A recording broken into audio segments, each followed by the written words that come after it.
Ignition sequence starts. 6, 5, 4, 3, 2, 1, 0. Liftoff. We have a liftoff.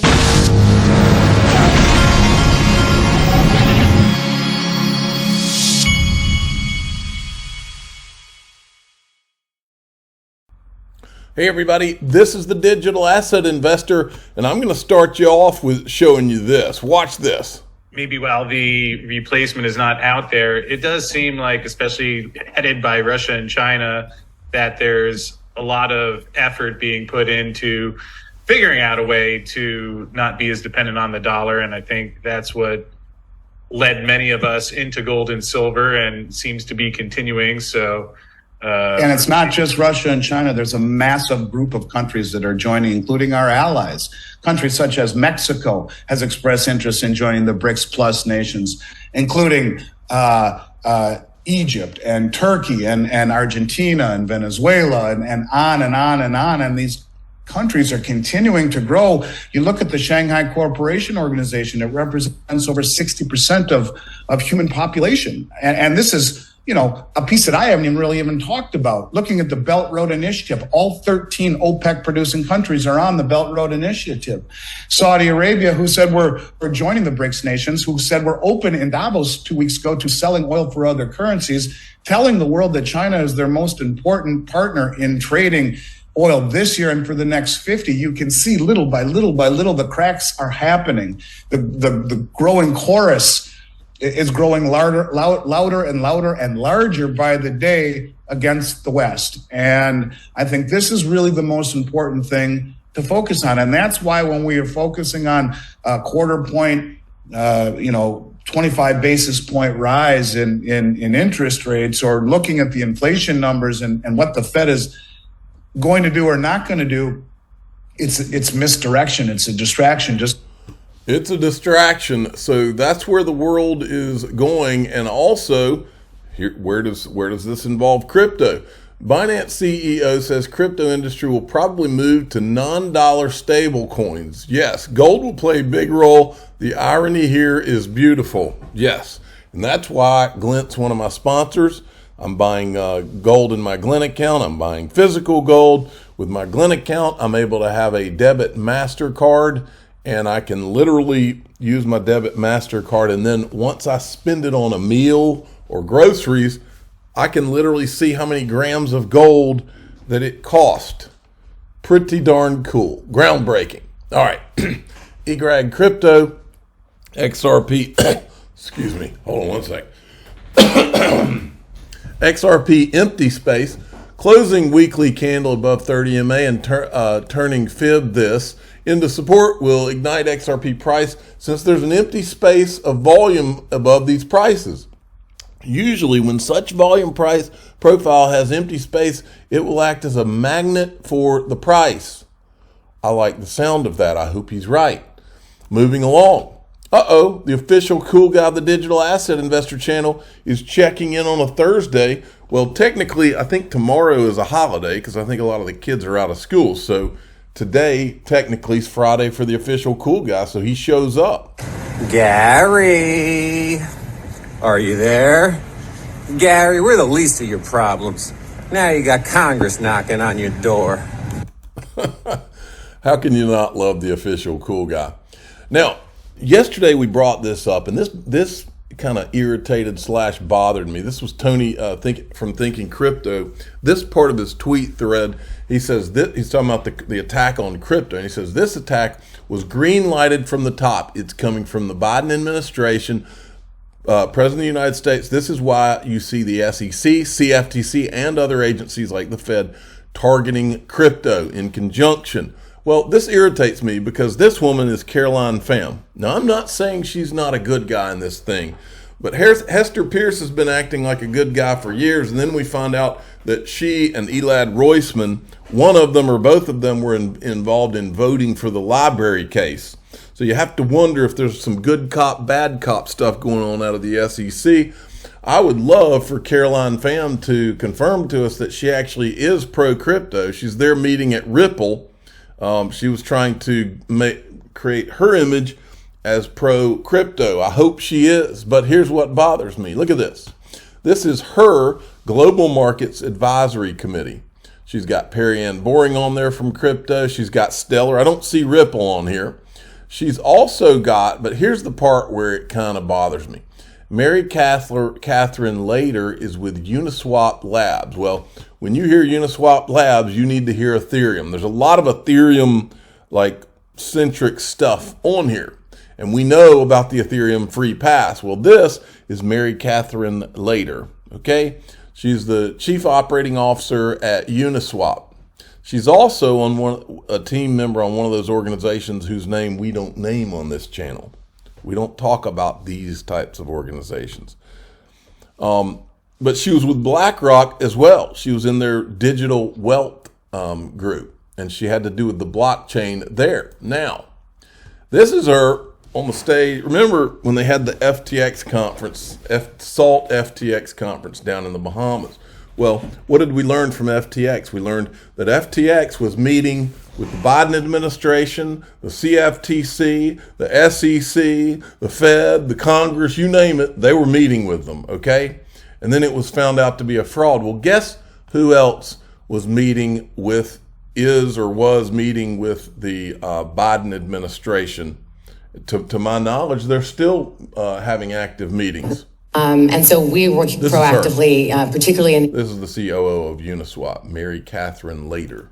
With the Biden administration, with different agencies to help them think about what that could look like. But you're right that today the sort of confusion about, well, what rules pertain and which ones don't, does, I think, sometimes linger in people's minds. Sam mentioned this morning that there really aren't, it's not clear that there's direct analogs for some of the things in DeFi, right? So there's analogs for some things like market surveillance, but there may not be direct analogs for like asset creation. DeFi's enabled user-generated markets. Now, here you ask, what does this have to do with anything? Here's what it has to do with. First of all, we're going to talk about Rosalind Layton in a minute. Do you remember when Rosalind Layton wrote the Forbes article a while back where she said, well, it doesn't make any sense. She was talking about how the SEC was going after threatening Coinbase Lend, but at the same time, they were allowing Aave, which is an Ethereum-based lending platform, to continue. Well, let me show you. Hers is Uniswap. Both of them are Ethereum-based. They're bragging on Uniswap's website about swap, earn, build on leading decentralized crypto trading protocol, okay? This is Ethereum-based. You don't have to take my word for it. It's written all over the website if you want to go look.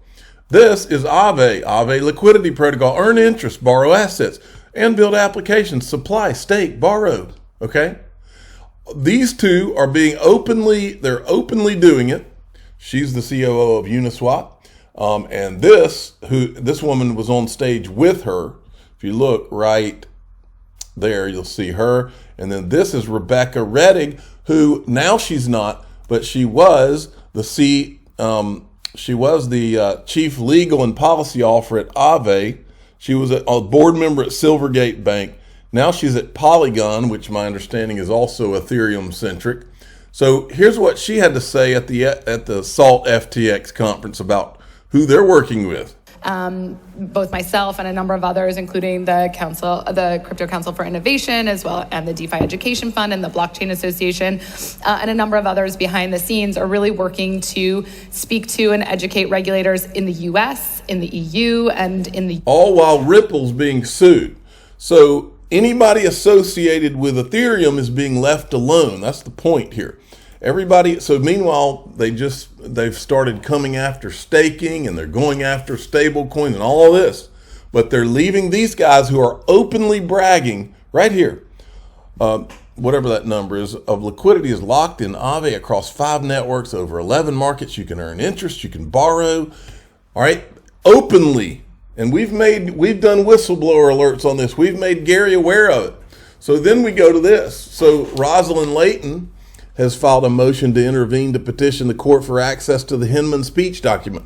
Make no mistake, folks, ETHgate is larger than FTX. ETHgate's bigger than all of it. I've said it before. It's bigger than Madoff. It's bigger than all that. What these people have done, and I've told you this before, The reason that the whales were disguised in the Ethereum ICO is because if they could disguise those whales, they could with words. You remember Joseph Lubin said you can create your own reality. With words, they could then scream at the rooftops, decentralized, decentralized, decentralized. Meanwhile, you don't know who actually controls it, who actually got that Ethereum in that ICO. You don't know whether it's decentralized or not because nobody is looking into who those disguised whales were and where the money went. Okay? Much less if there was any money laundering that went on. Because, SEC and all these government entities, they're all worried about money laundering, right? They just aren't worried about it in the Ethereum ICO. Okay? So anyway, Rosalind Layton yesterday has filed a motion to intervene to get access to the Hinman documents because the Hinman documents show where all the bodies are buried, folks. And then this is her attorney. We just filed this motion for leave to intervene in the SEC versus Ripple case, which seeks billions in penalties from Ripple based on its cryptocurrency XRP, which the SEC claims is an unregistered security. I represent Rosalind Layton, a columnist and scholar who seeks to intervene in this action, opposing the sealing of certain documents that the SEC offered in support of its summary judgment motion. One of the key aspects from the case is whether Ripple had fair notice that its cryptocurrency might be subject to the securities laws since it is a currency and not a security. The documents she seeks are critical to that defense because they relate to the only guidance the SEC has offered on whether cryptocurrencies might be considered securities, which came in a speech and then Director of Corporate Finance William Hinman gave in 2018. And the documents will shed light on whether those within the SEC thought the guidance given in the speech might have varied from settled expectations on the application of securities laws to cryptocurrencies. We think those documents should be available to the public so that everyone can evaluate for themselves whether the SEC's case against Ripple is legitimate and a proper use of taxpayer dollars. In other words, it's not legitimate. This had nothing to do with the law. Crypto Law says after petitioning to unseal the documents, Rosalind Layton wrote a Forbes article, which was then taken down. Regulators aren't supposed to choose the market's winners and losers. Yet it's hard to ignore how securities laws are applied differently to Ethereum compared to Ripple. And then here, this guy, wrong guy. This guy, I think I'll show you in a sec. So I wanted to point this out. Rosalind Layton wrote this article, Why SEC Treats Ripple and Ethereum Differently. Then here's the page showing that Forbes took it down. I just wanted to bring to everybody's attention who bought Forbes. China-backed Hong Kong blank check company buys Forbes in media deal that values the publisher at $630 million, and that was back in 2021. There are no coincidences. And then, remember when the Director of National Intelligence, John Ratcliffe, he asked the SEC Chairman Jay Clayton to investigate the control China's mining dominance gives it over cryptocurrencies. The very next month, I believe, is when Jay Clayton dropped the lawsuit on Ripple and walked out the door and then went to companies that were Bitcoin and Ethereum centric, as well as all of his buddies. Okay? You seeing a pattern here? And let's not forget, I don't talk about it on this channel because this channel is not really about politics, but we do have a president who people are questioning whether he's compromised by the Chinese as I speak. And there's a lot of things pointing to something like that. Don't forget that. Now this 24 Hours Crypto, for those of you that want to see it, he's got a website where he was able to get the article that Forbes deleted. He's got the whole thing here. And it's the number 24 and then hrscrypto.com if you want to go check out and read the article. Here's a clip that Cowboy Crypto, who is the official cowboy of the Digital Asset Investor channel, put up.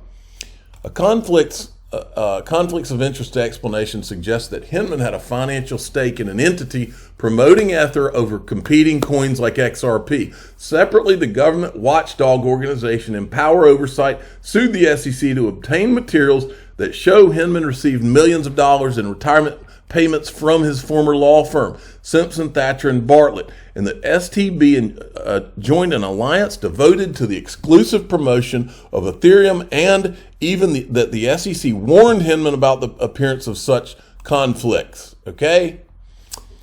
Charles Gasparino, breaking: crypto execs are being advised by securities lawyers not to act on Gary Gensler's recent call to come in and talk to the SEC, unless you're Ethereum. If you are involved in Ethereum, you can go in there and talk to him all you want about whether their operations are compliant. The reason, unless you're a Democrat Party insider like SBF or like the COO of Uniswap, or Rebecca Rettig, who was at Aave and is now at the other place, unless you're one of those people, then you can't go and get on his radar. If you are those people, then you can come in and have a cup of coffee with Gary and everything's fine.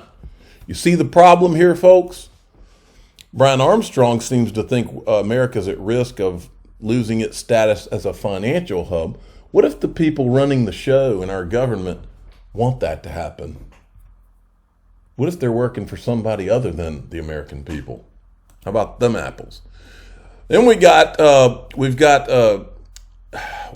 Brooks Entwistle from Ripple, who is working offshore because Ripple is in I'm drawing a blank on the word, in exile.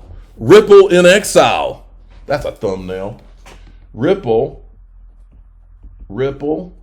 in exile. While these compromised people in government are working with the Ethereum people at will, and nobody seems to have to be accountable for any of it. But listen to what's going on. Just imagine if America was using the number one blockchain, the one that actually works. We have a very big CBDC practice. It's now globally based. We actually, within the last couple of months, have put 4 people on the ground in Singapore alone focused on this. Okay. It's an important effort. It's an important suite of products. I think I really, related to this point exactly, is I think as an industry, we got to be careful about chasing every single new shiny thing. It tends to dilute business models. It tends to take people off course. And we determined, in addition to our payments business, CBDCs are a very important piece of what we're going to do. However, we have found real traction with smaller governments, smaller central banks that need a holistic solution, a side chain, someone to come in from scratch. Can you say the names for any? I can give you a couple examples. Cool. Since we're in St. Moritz, I'll give you a mountain example. Our first MOU is with the Kingdom of Bhutan, who has a very forward-looking king, technology advanced, and basically decided he wanted a better way of moving kind of value around the country, whether or not it was payments or other issues they needed to do, and also to set up a system so they could eventually have remittances back into the country as well. We're working with Palau. We're in dialogue and working with a number of central banks around the world. At the China level and at the US level, there's a lot of people chasing that and a lot of people that have their own sovereign interest in mind. And so you got to be realistic about your impact there. But CBDCs will be an important topic for the entire industry going forward, and the interoperability between them, we think, has a real opportunity for many of us around the table. All right, and then one other interesting thing, this is Monica Long, who is now the president of Ripple. Love the influx of crypto players focusing on payments as a real-world use case. As we know very well, the baseline ability for fast, efficient, scalable, and cheap movement of value is the key to opening up a broader list of real-world utility, lending, tokenization. And Brad Garlinghouse replies and says, just take a look at our customer list. So let's do it. This, Bank of America, that's a list of, a partial list, because there's, something people don't remember a lot of times, is that there are NDAs out the wazoo with Ripple. There's NDAs. Remember when the R3 guy said he can't talk about Ripple? There's all kinds of people that can't talk about Ripple. And my question to you is, what happens when they can talk about Ripple? What happens when those NDAs are expired finally? Is there a switch flipped? Are the floodgates opened? We'll find out. I'm the digital asset investor. I'm not an investment advisor. This is for entertainment purposes only. Please subscribe. Hit the like button and the subscribe button and tell your friends and family that these are Ripple's customers. And what happens when this lawsuit is over, regardless of what the outcome is? Ripple doesn't have to care about whether or not they let those floodgates open. What are all the things that they're going to be able to do once they're out from under that?